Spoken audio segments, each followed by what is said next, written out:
Y'all know I love that intro, right? Yeah, I was Look, over here jamming. we're gonna have to add Snoopy's name to the list. Welcome back to the Blerds. Calibus Rand, Bishop, Marky Mark, Rashad, and now we're adding Snoopy McQueen to the mix, guys. Last time we had a great talk about Star Trek. We're going to continue that little bit of a trend to get that kind of started. Um, for those of you who have or have not been up on Picard, season 3, that is, because the first 2 seasons are not worth talking about. This last season hit hard. I just want to state that for the first time in a long time, Star Trek has a hit over episode wise. I'm going to just say episode wise. Let's not get crazy. But Star Trek Picard's episode definitely dominated over the Mandalorian's episode because you had 10 minutes of Mandalorian here, this filler story, and then another 10 minutes right here. And it made no sense to have that added there. I get you're trying to tell a story, but you're not supposed to bore your audience while you're doing it. You're just not supposed to. So, Snoopy McQueen, welcome to the show, sir. I'm glad to have you here.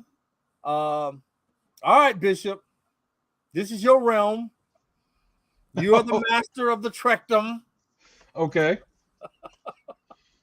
Where you going with this? How you want to start this off? Because see, easy, easy. You look, all you had to do was just toss it in the air, and I'm gonna grab it. I will say this: ranking the captains from each of the shows, I'd like to know each one of our esteemed members of the panel. Who do you have as first, and who do you have as last? Ooh. All right, let's start with Snoopy on that one.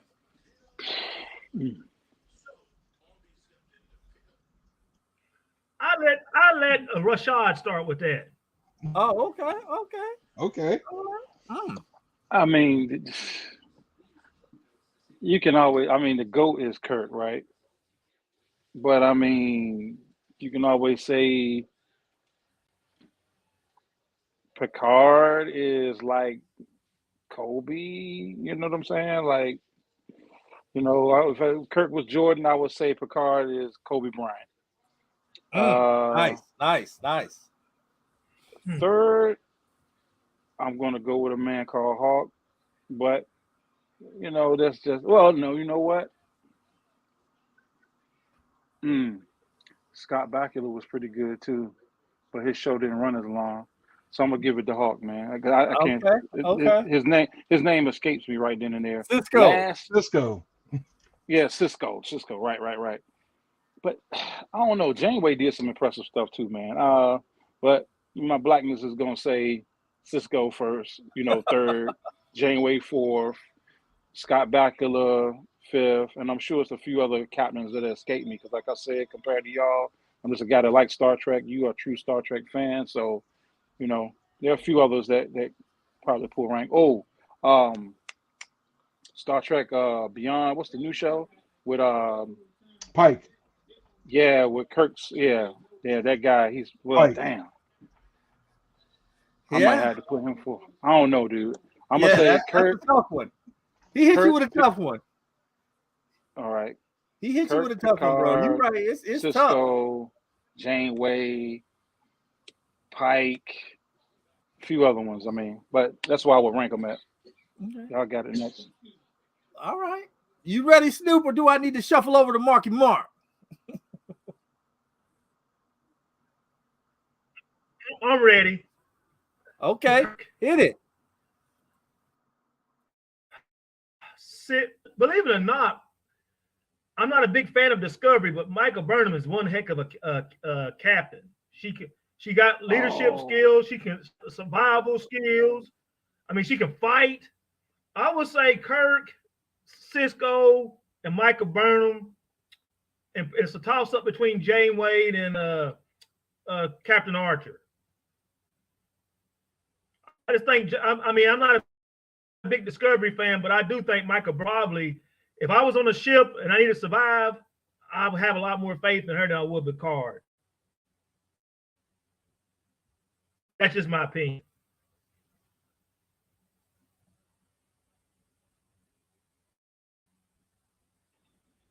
You're muted. Yeah, it's on you, bro. Okay, so I guess I'm gonna agree with most people. I'm gonna still go with Kirk, number one. I probably would go with Picard as being number two, just with the long run. I think he did a great job.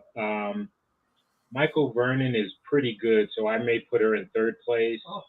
Then Cisco, Janeway, and probably Archer. And I guess nobody even thought about, but I actually liked Michelle Yeoh's character when she came from the Mirror Universe. She was an excellent captain, so I would give her put up there as well, you know? Yeah, she was tight. Okay. All right. Well, I can't wait to see her get on show too. I'm looking forward to Section 31. Yeah, me too. I'm gonna go with Kirk. I'm gonna go with Cisco. I'm gonna go with Mackenzie Calhoun. Then I'm gonna go with Picard, Janeway, and Archer, only because, like Rashard said, Archer didn't have a great run. They didn't, just when the character really was starting, or the captain was starting to get interesting, his show was cut short by Harvey Weinstein, who didn't really care for Star Trek. So he didn't care. It was failing in ratings, and he just dropped the ball. But we were going to get the season.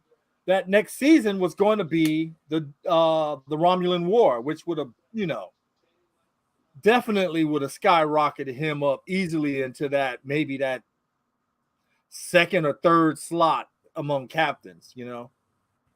That's where I'm going, Bishop. On you. Okay, I'm not going to take offense to the Kobe Bryant comment with making Picard as Kobe Bryant, because I don't see that. But that's just my opinion, as a hardcore Lakers fan. I'm going to go with Captain Kirk and Cisco 1 and 1.5.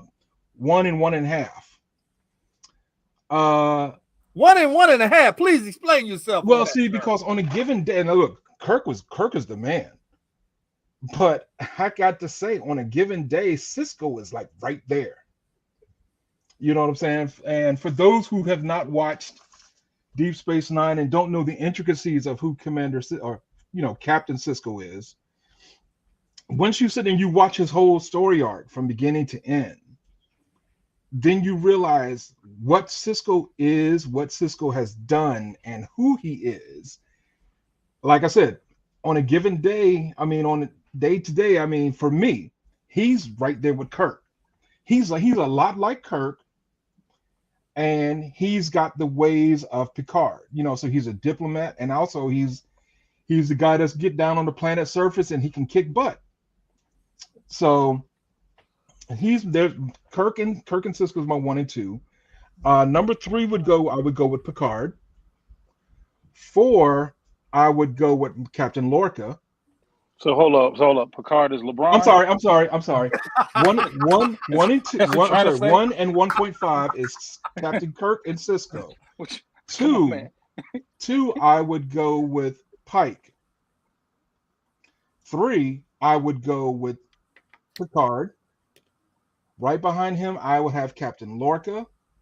Then I'd have Janeway, Archer, and then I would go with Burnham. So that would be my order. Okay. Well, I got a question, because it seems to be a lot of disdain for Discovery, but yet you guys seem to respect the star of the show. It's something about they do. They do. Oh, but you said Not Burnham me. too. But you put Burnham. No, I didn't put Burnham. No. The reason I put Burnham up there is because she's a captain of a Star Trek show. That's the reason I put her up there. Otherwise, I would not put her up there. Books and a video game. Okay. And she's a feminist too. What was that? I think the only thing I don't like about, all right, let's just dive into Discovery. Let's get this out the way, because Discovery was a joke from the beginning. Okay, look, when your showrunner comes out and says we're in the Kirk, the prime timeline, that's Captain Kirk and everybody else. Then he comes out and says we've got people that know Star Trek that are our story editors. Okay, here's the real truth. They didn't know Star Trek. The story editors came in 2 shows before the first season ended. And then you rebuttal yourself saying, no, we're in the JJ verse. We're in the JJ verse, not the time. Come on, man.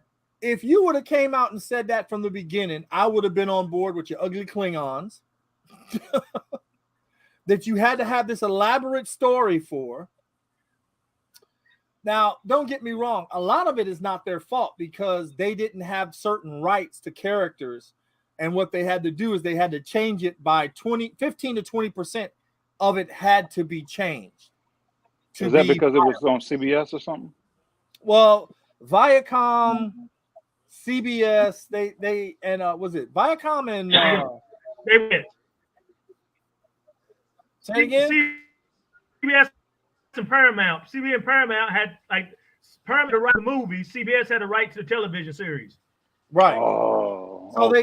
they had to change it around a little bit. But here's my thing. Mr. Spock, who is a beloved character, in Star Trek V, we're introduced to Sybok, this emotional Vulcan. A secret brother that all of us for fans never knew he had, and we accepted this. Okay. Then you want to give me a secret sister. And not who's only human? That, who's human? Not only that, but you make this girl more logical and Vulcan-like than the Vulcan. Than the Spock that we're used to.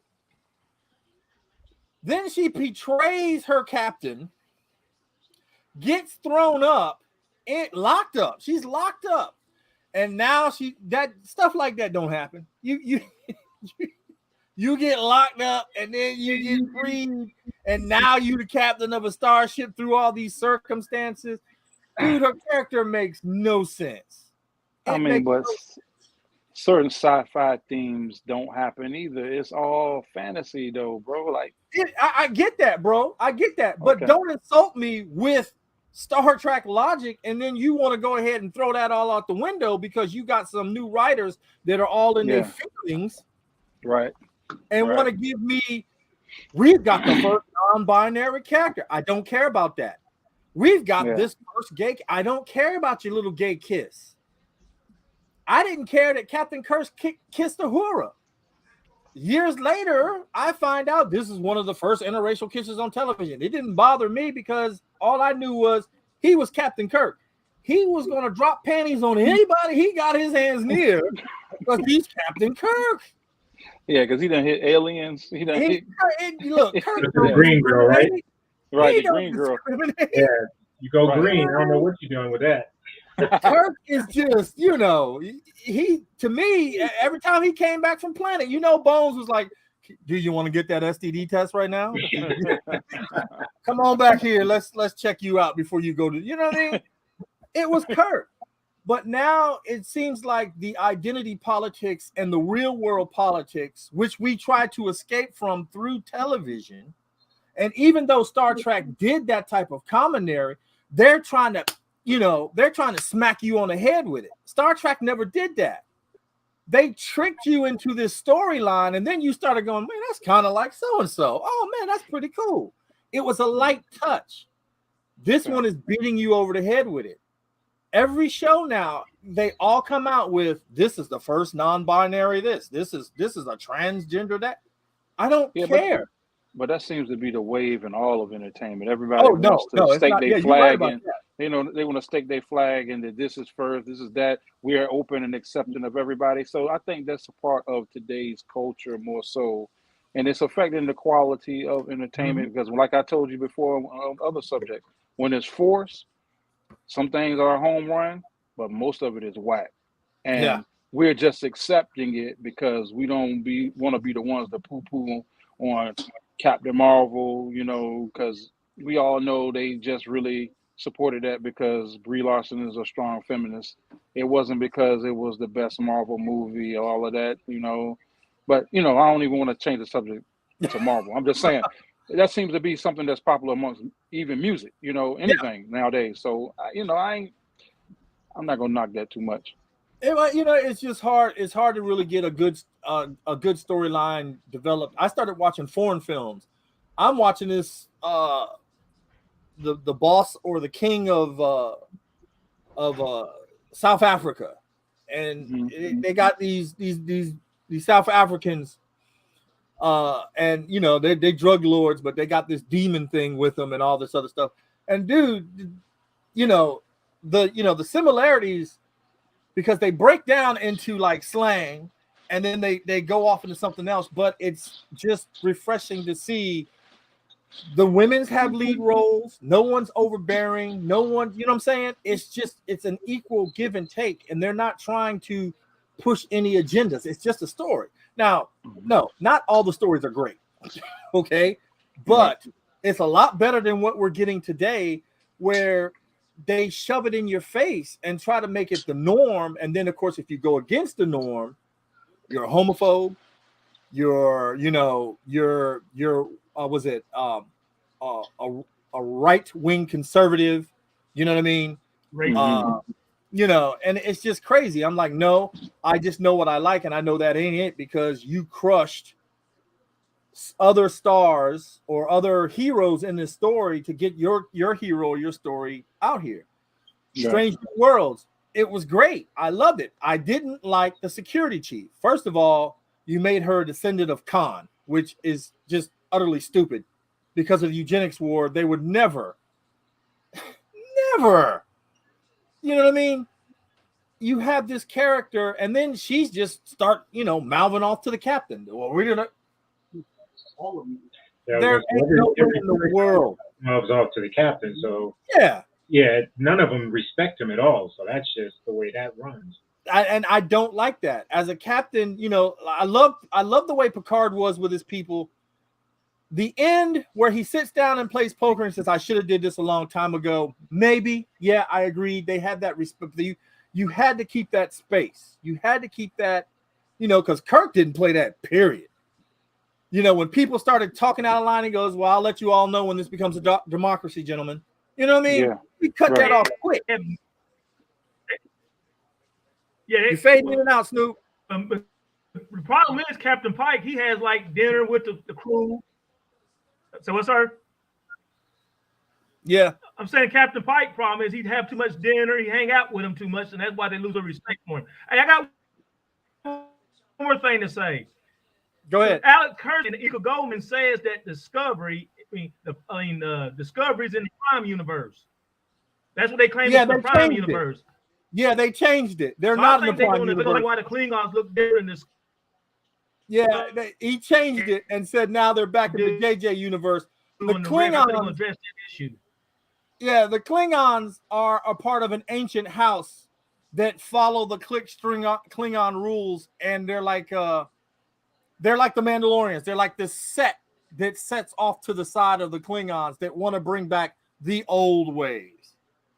Oh, okay, and old traditions. Yeah. I'm kind of with that, but again, you waited until people boo-hooed your stuff to say that. You should have came out forthwith. Again, I wouldn't have a Discovery if they said, "Look, this is in the JJ verse." Okay, cool. As long as you don't mess with the Prime timeline, I'm fine. I could enjoy your show for what it is. And then, I like the two gay doctors. I thought that was fine. But when you start, showing me them in the bathroom together, and I don't want to hear their pillow talk. I'm not here for that. I'm here to see phasers firing, Klingons, with bat lifts. I'm here to see some action. You know what I mean? Battleship tactician. That's what I'm saying. That's what I'm here for. That's what you're here for, right? Don't sit down here. Even when Spock had his little Pon Far thing, you know what I mean? It was kind of groovy because Spock got into his little thing. His heart and fire was, blood was burning. He was on fire. You know what I mean? Action. Let's get back to that. But when you stop and you want to show me, even when it's again a heterosexual couple, I'm not here for all that lovey-dovey stuff. Kiss, go to bed, do whatever, make the lights go down low. Let's move on to the next scene, people. Let's keep it popping. My attention span due to TikTok, Facebook, and everything else is only a couple minutes long. And if you can't deliver in that few minutes, click, I'm on to the next. Well, let me ask you a question. Let me ask Star Trek fans a question. So okay, it feels like to me, from sitting amongst you guys, hearing you guys discuss Star Trek, right? So are you feeling like it's been a decline in the quality of Star Trek since J.J. Abrams, since 2009? Is that what I'm kind of feeling? Yes. For the most part, yes. Yes, it has been a decline. Like he's saying, they more concerned about the LGBT instead of putting out a great storyline. And even their political stuff is kind of stupid. They have been a decline in intelligence. They treat the fans like idiots, like you said about the Klingons, and they too busy with the LGBT instead of putting characters. And another problem with this J.J. Alex Kurtzman Star Trek now is that they got rid of two of the best characters on Discovery. You got rid of Ash Tyler, who's a very good character, and you got rid of, and you're too busy focusing on 8 gay characters. But most of the people can't relate to 8 gay characters because only 3% of the public is gay. So what I am saying, they've been too busy focusing on the wrong stuff instead of putting quality shows out. And that's Alex Kurtzman's fault, because if you look at what he's doing with Terry Mantis, whatever his name is, that's no showrunner of the Carson history with Track in the past, he has put out quality shows everybody liked. This one season. So I think it has been a decline in Star Trek, and I think it's had to divide the fan base too. Okay. Well, you got. Here's what Picard had to do. Picard had to go back and get the original people that worked on TNG, bring them back in to fix 2 seasons of political stuff. Patrick Stewart said, due to the climate in America over Donald Trump, he wanted his Star Trek to be like this, and this is why he would come back. And it was miserable. It failed. You know what I mean? It is. You can't, again, hit people over the head with your political satire. It has to be snuck in there, nice and soft and easy, so when they see it, they don't realize they're seeing it, and then somewhere in their mind it goes, click, wait a minute, that's like so-and-so. Okay. Oh, I see that, but they're just too heavy-handed with it. I'd like to make a quick. I'd like to edit something. I like to bring in Captain Ed Mercer above Captain Michael Burnham from the Orville. Oh. He's not Star Trek, sir. No. He is Star Trek, and Discovery is not. I'm only counting Discovery in there because it's got the name Star Trek. Otherwise, I would bring in Babylon 5 and knock off. Sheridan. Yeah, Sheridan was the man. Come on. And again, knock off Discovery off the list. Hold on a second, guys. Okay. The reason I asked that question, right? Now, again, I recognize I'm amongst true Star Trek fans. Y'all got the utmost respect because y'all don't put in the hours and the work, reading the books, playing the games. Sounds like some of y'all play board games. Also, in addition to watching movies and shows. I got it. Utmost respect. I will never question your knowledge, right? But from a guy that likes Star Trek and is not as much as a fan, invested as a fan as you guys, I need you guys to step out with me real quick and look at the big picture, right? Because this is how I remember it. Now, correct me if I'm wrong. Before J.J. Abrams' show, I think Star Trek was pretty much crickets and tumbleweed. It really was kind of almost dead. Am I right when I say that? Okay, so no, you are right. You are right. I know what Snoop is saying as far as it been a decline since then, but everything that has come out since J.J. Abrams has been received with a level of controversy, but it also has been received with a lot of success. And I don't know if you guys are aware, but because of that, Star Trek has a future now. And Oh, no, no, no. You're right. the reason I say that is because I'm a lifetime GI Joe fan, right? And Okay, GI Joe, I want to disagree with that. okay, I want to hear that too. But the reason I'm saying that is because like with GI Joe might have another 5 or 10 years, and the only thing that's keeping GI Joe above water is the sales of the toys. If GI Joe doesn't have some type of live action success, and we can, even if they had an animated success, I don't think that's enough to garner a new generation of fans. But we don't have anything to be controversial about other than the toy. And right now, it's so much infighting amongst the GI Joe toy community that we can't even communicate to Hasbro and the powers that be what we want as a fan base as far as a live action movie. So I really, guys, I don't disagree with you, Snoop. I want to hear your opinion, but what I'm saying is these things that have come out since 2009, including Discovery, including the bad seasons of Picard, Star Trek got a future, dude. There's a lot of brands out there that don't have that, and I think that's something that you guys should definitely pay attention to. Oh, no, Now, no. Go ahead. I agree with you. hold on. Now, I've seen some of your GI Joe toys, and let me tell you, as a person who had the original GI Joe, Right. then when they revamped it for the cartoon, and I had the vamp, I love the fact that now you can go back now and get, the newer Right. toys, although they're not as cheap as the old toys are. Now the doors open, you Right. got Right. chrome pieces, 24 parts of articulation on wrist. Remember, all we had was the swivel grip. Remember when Yeah. that was on the package? And I didn't know that, you feel that your brand is dying, because I thought it was strong. Well, the reason I say it's dying, and this is proof in the pudding. The average age of a GI Joe fan is a real 40 years old, fam. Not Oh, 38, damn, okay. not 37, and whatever, right? So think about this. At 40, okay, yeah, we still collecting. We still figuring out. We got enough knowledge about the world to know how to save money and take care of our family and whoop de whoop, and still have our hobbies, right? But Yeah. how many 50s, how many 60, 70-year-old toy collectors out there for real? We Good got point. 10. You see what I'm saying? So if we Good don't point. usher in some kids, GI Joe is dead in the water, dude. And I don't care how the sales are going with Classified or any of the other brands.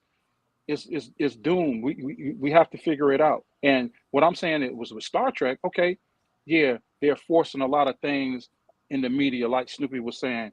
LGBT, forcing subjects in, making things a little too political. But always, when there's controversies, there's ratings, there's dollars being made.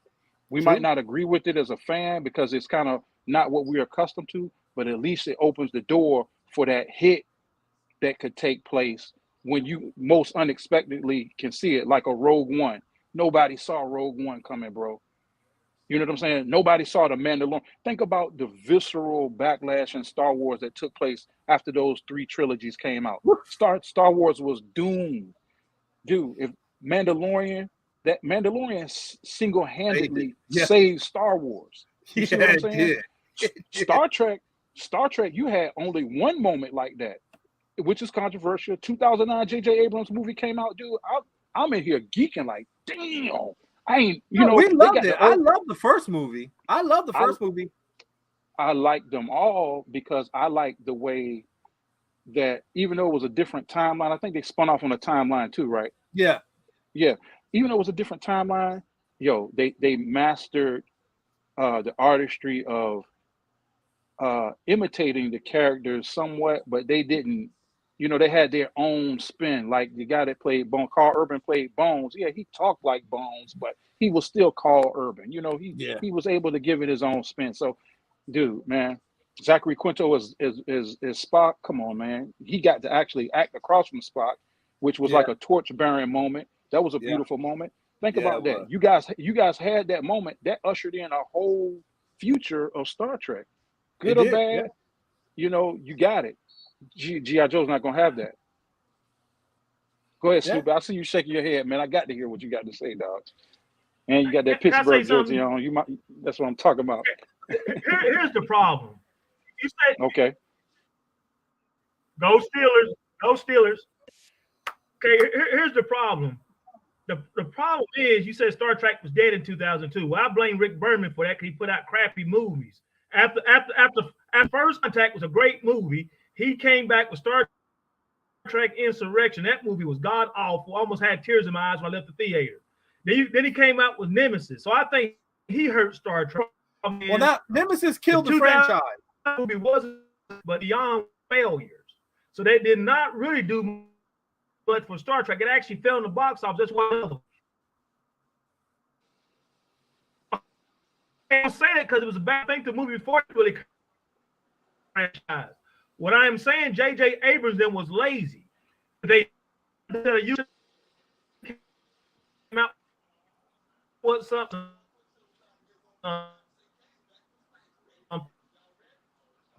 Snoop, That would have helped regenerate the fan base. The 2009, I don't see it given.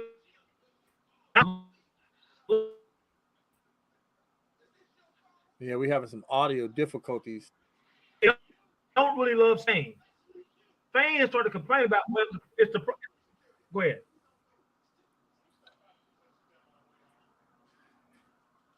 Your audio is breaking up, Snoopy. That's what he was trying to say. Yeah, and you froze to hear what now. he's saying. Oh, he froze. Yeah, he froze. Hey, man, he was making some good points. I want to hear that. Well, I think again, a lot of it just they always say that when they make these films, and to a degree, Rashad, I agree with you when you said that Kathleen Kennedy has done something that she was trying to get a next generation of fans in there because that's what happened to get Star Wars Galaxy, the park. They were going to make it old Star Wars, and she's like, well, what about the new fans to carry it on?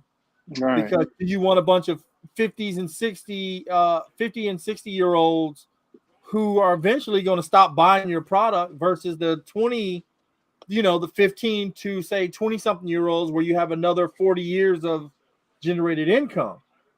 But what she underestimated was how many of us more are there who are interested in doing that versus these young people. Now you can have that mentality of we're trying to get these young people, but these young people don't buy your merch, which is now a huge part of what you want. They're not buying the t-shirts. They're not buying the phasers, the toys, the cereals, the soundtracks. I mean, I know many of us own soundtracks to all the Star Wars movies, all the Star Trek movies, even some of us, the games, the soundtracks to the games, which is crazy. Yeah. But again, you're right. You do want that next generation to come in and take off where the old generation took off of. The only thing is, it's up to us to indoctrinate our kids to say, hey, check this show out. I've been doing this for years. I started with my daughter, who will sit down and watch Star Wars and Star Trek with me. Get this, my boys, they ain't trying to hear it. Nah. I'm a big DC fan. My son is a Flash fan. I'm a Batman fan. He loves Robin, the Damian version of him. So that's cool. My oldest son, he's a Spider-Man fan. He's Marvel all the way. Lost that. My grandson, I was trying to put him into Batman, and he ain't having none of that. He took my Godzilla fandom, which is great, but that stuff is expensive now, and it's hard to get to. But each generation follows what they want to follow. My son is into that Teen Wolf stuff. So any type of werewolf movie and stuff like that. And I'm sitting there looking at it like, what is this? What is this on my TV? Because this no. We're not watching this on my TV. And he looked at me like I was, what's wrong with it? I said, I don't like the way these two are interacting. This is not something I want to see. Well, it would be weird not to. And I thought about what he said, and I thought about his generation. I said, well, you're right. So you can go watch that in your room, but out here on my living room TV, We're going back to what I want to watch. So you can take that in your room and go watch it. But it's the next generation. And like Rashad said, if they're into that and they see nothing wrong with it, more power to them. You know, I've always said the old regime. We're the old regime. We're the old guard. We have that thing for we want our Star Wars this way. We want our Star Trek this way. But you have to have a little levity in it to keep it alive. Because now what Rashad is saying is like, hey, you can be thankful you got something for the next 20 That's what years. that's the point I was trying to make. I mean, it may not be what you're accustomed to. Like I wanted to hear what Snoop had to say, but I'm just saying, dude, I would rather have that than looking Nothing. at the front door of nothing. Like, especially when you invested so much, lifetime, dude, lifetime G.I. Joe fan. Come on, man. My grandparents bought me G.I. Joe. My parents bought me G.I. Joe. Yeah, I aged out after a certain point, but as an adult, I got back into it. Comics, I think so much cartoons I watched, so much comics I collect. I got a box of G.I. Joe comics behind me right now, dude. Like, you invest so much, then you see the potential, and it seems just like, oh, if you do this, this, and this, we'll have some success. And they fumble it so many times, you just become frustrated. Whereas with 2009's J.J. Abrams, you know, like Snoopy was saying, it's lazy writing. I got that, right? But you got to see Kirk, Spock, Bones, Chekhov. You see what I'm saying? You got to see the crew that you wanted to, you know, a lot of times we're forcing our hobbies on our kids. But the way it was presented, okay, this is the crew that I grew up with, and this is a different spin that caters to a younger generation. You know, you got some themes in there that I can't really relate with, but you know, hey, y'all made 3 movies. From those movies, at least 8 different shows have now come out. Well, maybe I'm exaggerating a little bit. At least 5, I guess, right? Probably about 5 new shows. Because I think Enterprise kind of took off. Well, didn't Enterprise take off? Yeah, Enterprise took off after that. Then you got, you know, Discovery. You got Star Trek, what is it, Beyond. You got the animated show. Then, like, you know, Bishop was saying, 2 really, animated shows, Yeah, Orville is Star Trek. I mean, you know, agree with it or not. So you guys got that, and G.I. Joe has G.I. Joe Classified. Well, you know, we're gonna have to do a show on G.I. Joe, because I'm telling you, I think we could all wild out on that. I really do, because that was, you know, I remember that. But Star Trek wise, and when we talked about Discovery, we kind of got that out of the way. Strange New Worlds. We talked about Pike and his hair. We talked about the direction that it was going, and it looked pretty good. Okay. My thing now is, with the ending of season 3 Picard, the final season, I see spinoffs that could have been made. We had Ro Lauren come back. And when I saw her, I was like, yes, you know what I mean? I was excited. I was happy. I was thrilled that we had this character come back. And then, you know, to see her go the way she went, I was kind of like, you know, it was a touching scene. It was really touching because, you know, you got that interaction with Picard. So what was the most touching scene you've seen throughout all of Star Trekdom? What was the most touching scene that you've had besides the death of Spock? Nobody says that. We all know that. That was a touching scene. That was heartstrings. But besides that, most touching scene in Star Trek. Bishop, start with you. The Visitor. Explain. On Deep Space Nine. That's the episode where Cisco gets zapped by some kind of accident in engineering, and it's almost to the point where it's like he dies. You know, they can't find him, anything like that, and Jake has to deal with his father passing. And anyway, time goes on, and in the episode, Jake realized, actually Jake is at his house and Cisco pops up, you know, like out of nowhere. And, you know, they have a heart-to-heart talk, and you know, it's just a very emotional scene. But anyway, and he just keeps, you know, every few years Cisco keeps popping back into Jake's life.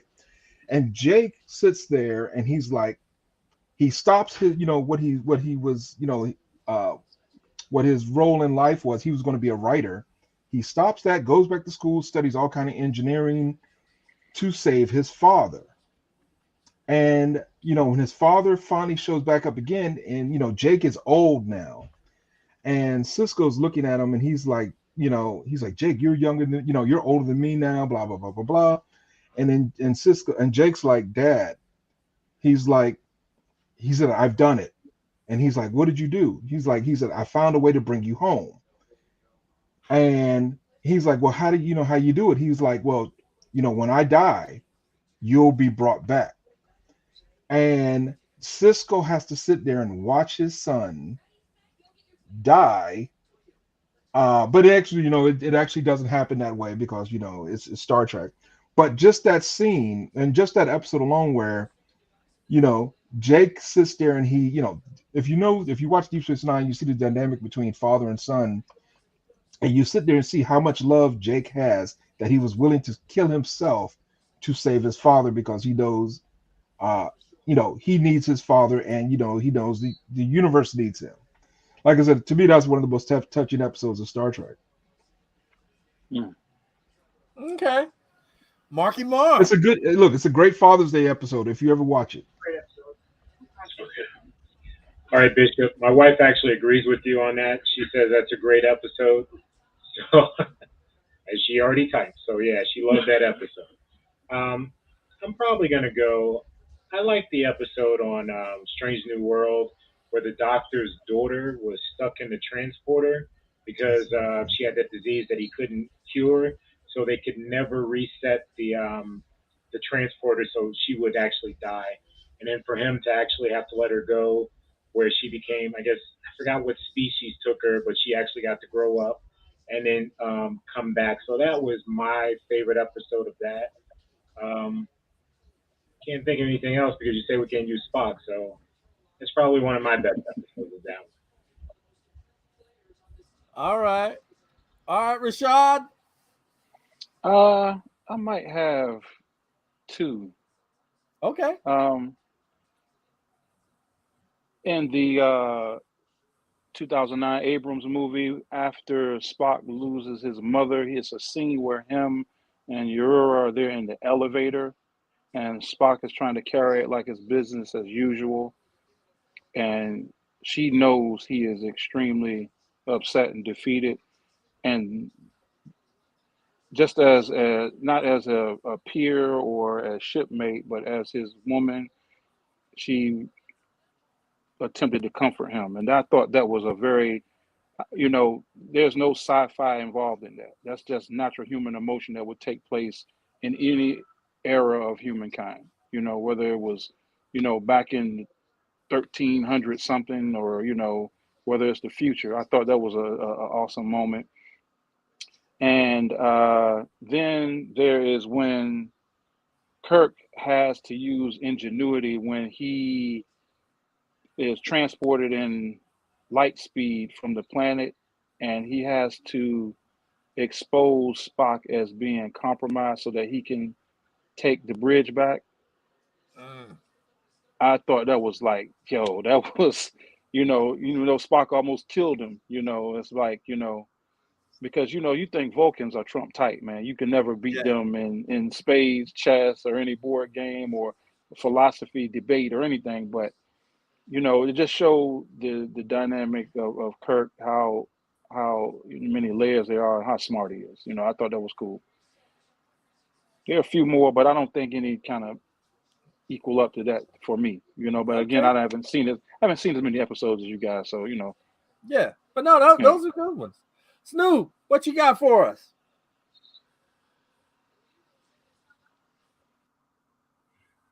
I got two. When Data's daughter at the end of our band, and also when Kirk lost the girl from City on the one that used to play on Dynasty, City on Ever. When she died, that was emotional.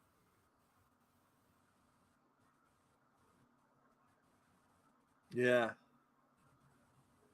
Yeah, that is a good episode as well. So yeah.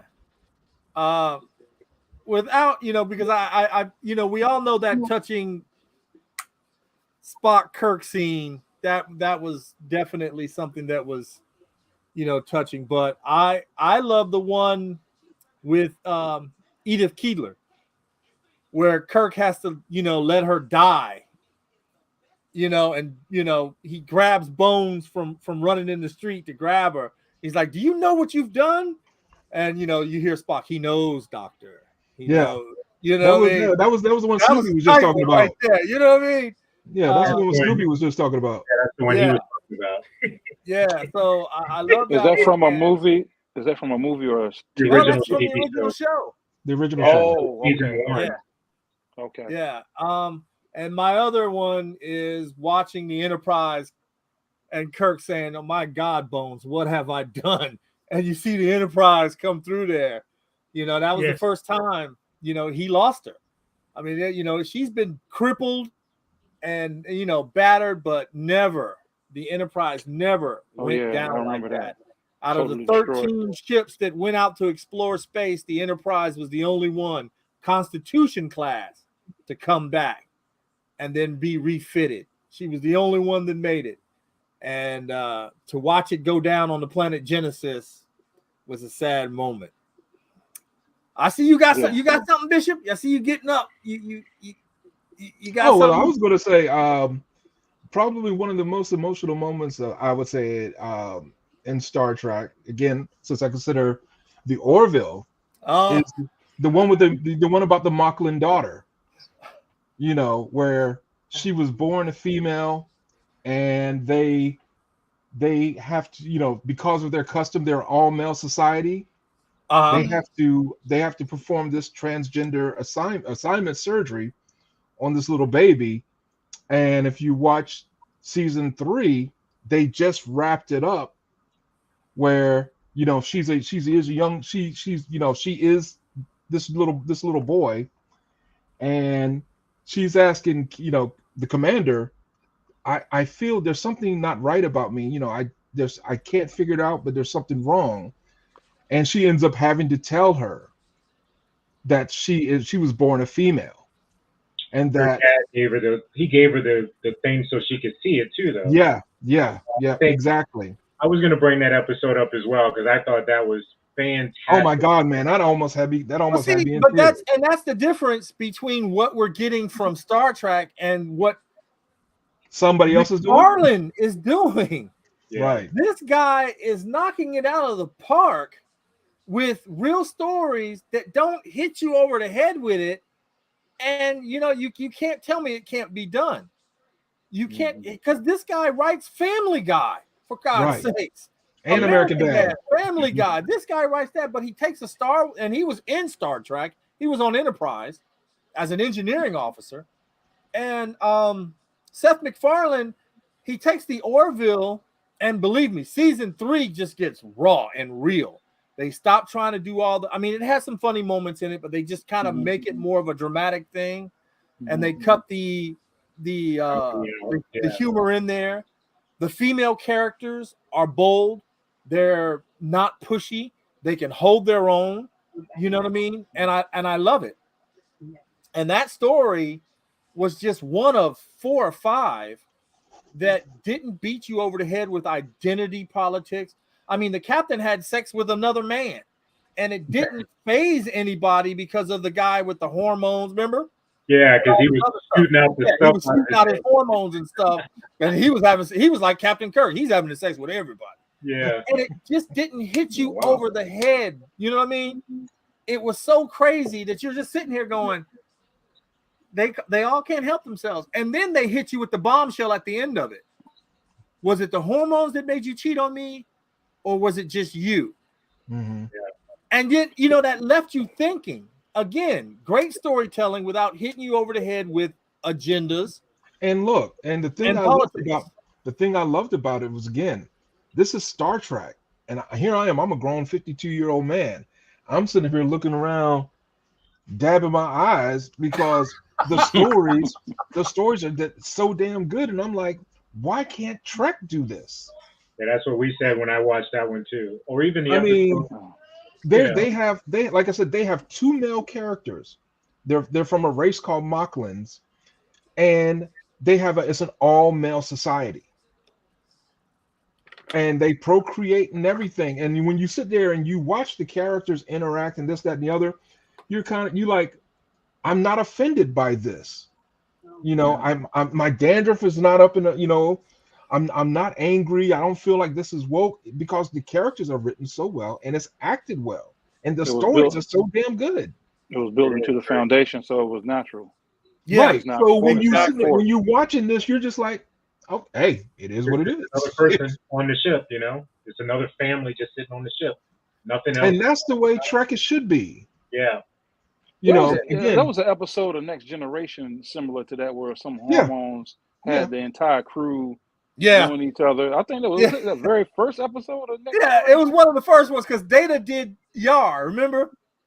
But Mark, what was the other episode you were talking about from Orville? When I was going to say I can't remember the guy, but he got stuck in the past and then decided that he didn't want to. Oh my God! Yeah, we were talking about that the other day. That was amazing. Yeah, and then they actually went back and got him beforehand. But Calibus and I was just talking about that the other day. Yeah, and I was like, they sat there and he was like, I'm not going back. He's like, Captain Mercer's like, you done broke like 50 rules that has to do with time travel. Yeah. We're gonna, they've even went and got I can't remember what the girl's name from the race, the real strong one. Anyway, they even brought her back they were gonna force him to come with them. Yeah. Mm-hmm. He pulls out a gun, he pulls out a phaser, or their equivalent of a phaser, and he's like, I'm not going. And they're like, okay, you know what? Fine. We're just gonna go back 10 years and get you right after you landed here. So you won't have no knowledge of this. And he's like, you can't do that. You can't do that. I got a family. We have a baby on the way. He was like, I don't care. And I was just like, oh my God. This was so refreshing. Yeah.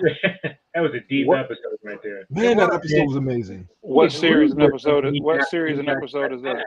This is it's called the Orville. And the new show is called the new season is called New Horizons. Yeah. Oh, but okay. He agreed with him. When they picked him up in the past, he said, yes, you should have picked me up now because of what I did, and I'm like, I don't know if I could deal with that, because like you said, he had 2 kids, a wife, he had a family, had established himself a life outside of that, and now all of that's gone, I don't know. Yeah, but he didn't remember. You got to remember, he went back before he got, it's different if you wake up and someone said, well, you had a wife, 3 kids, but if you don't remember them. Right. Yeah, but he was okay with it. But I mean, theoretically, if he'd known, I don't know, that's just wrong to a point. But we're looking definitely outside. And I don't think I could have done that, because he lived there for that amount of time. But it was going back before he had everything, and then you just take it away from it. But like you said, old boy was like, I'm true blue to the Union, and you should have did that. Like you guys, I'd have been like, nah, if I've established a life, let me go. You know what I mean? But sorry, Calibus. No, we're gonna go back right before you got your family to get you. Go back to 2009 because and this is funny because Rashad, when you said Star Trek came back out as a revival, we all went to see the first movie. Okay. All of us. Right. We all went out, and that's when the cosmic portal started to really take off because we were on internet radio doing everything first, and we based it off of Star Trek. So it's fitting. That's interesting. Yeah. Okay. It's fitting that we had this conversation. It was right over there at Pembroke Mall, in the theater at Columbus. We went over there and we all watched the movie together, and we were also hopeful of what it came out. And then, of course, I made my Star Trek group, which is now Star Trek United. And I've been with the Federation a long time. I retired, and then I met up with some Klingons. They drugged me back in. One particular Klingon, her name is Katala. She runs the Proud Warriors of Kronos page. And then she dragged me back in. I turned around and dragged Bishop back in. And look, Okay. now we after Snoopy. We try to get Snoopy to come in. So, but gentlemen, you know, it's at that time again, top of the hour. Great talk. I want to talk some G.I. Joe next time. Yeah, we can definitely do that. You know what I'm saying? I think We're gonna need some extra time though. Because, dude, look, GameStop had a Snake Eyes helmet. I almost bought it. Oh yeah. Almost bought it. I was looking for the sword because I'd love to have that sword. You know what I mean? But yeah, we had that at the shop one time. We had the Snake Eyes helmet. Did you? Yeah, way back, like when I first started working there or something. See, that's what I'm talking about. So you're talking about the one with the visor, right? Yeah. I saw the Cobra Absolutely. Commander one too. Oh, you know what I mean? Yeah, that was tight. But I might, you know, if I can pull it off, being a huge man, a big man like myself, I might go a little Destro. You know what I mean? But I have to cut that V a little short. It can't be exposed at all. Chest out. Yeah, it can't be exposed and all that. As long as the helmet is chrome and you got wrist rockets, you okay, man. All right, then, gentlemen. 2 weeks from the day, we'll be talking about G.I. Joe. I'm looking forward to it. I'm gonna make us a special little intro for that. We got Patricia Barrett saying, "Great show, gentlemen." Thank you. So, G.I. Joe, be prepared because we're gonna go from big figures all the way up to the modern stuff, and we're gonna talk about the toys. Shout out to Yester Toys because Rashad works there, and Jim Augustine is the owner, and he's always been good to the Cosmic Portal and supporting what we do. So, guys, go down to Yester Toys on Virginia Beach Boulevard. If you go past the Duck Donuts, you've gone too far. Great place. Bring your childhood back. And with that, guys, I think it's a wrap. Anybody got anything to say before we go? No. Oh, yeah, I do got one thing to say. Okay. I keep hearing about how y'all disappointed with the look of these Klingons. I remember when I first seen Klingons on the original Star Trek, and they look nothing like what we got now. They don't look like Worf. They ain't have crazy. Okay, well, foreheads, see, right? now they always evolve and look different from the first Star Trek to Next Generation to Discovery to come on, man. Okay, now look, you got to know the history though. You don't know the history. See, you're right. You got to watch Deep Space Nine and Enterprise to figure out why you got human Klingons, which cleaned it up. But again, Discovery did come out. Now let's be real and let's be honest. Discovery did come out and said that they were an ancient set from an ancient house that followed Klingon traditions, and that's why they were the way they were. Takuvma, yeah, that was my dude. All right, then. So in 2 weeks we hit the G.I. Joe front, guys, and I'm very looking forward to that. Definitely. All right,